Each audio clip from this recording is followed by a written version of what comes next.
Bilang isa sa pinakamahusay na alagad ng dunggalo, ibahin natin ang tema, mga tenga, pis mabilis na pakihanda nyo. Ganito mang trip, astig, minsan may pagkatarantado, pag nagpaapoy ng mga balang diretso sa pagmumukha mo. Ganito talaga ako kumananag, baka bago na tunog, di pilit ng mga bara na hinain, baka mabusog, katakalabog, swak ang mga rima ko sa kada kumbasa kamay sa lakas patangay. Ngayong kasumabay, ngayong kakusanay na ako sa panay lampaso, katay kang iniwan ng aking mga galaman.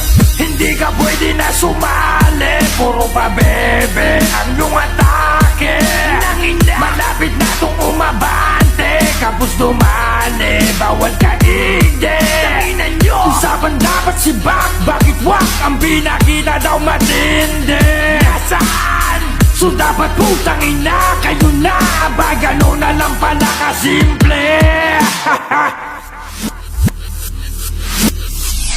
Alam kong nainip kayo sa kakahintay, kung kailan ko sabay ipagbabantay ang mga paa ng mga buwaka ng ina. Oh, heto na ko, lahat handa na ba? Hetong sinugnog, sila daw ang pinaka malupit sa buong Pilipinas.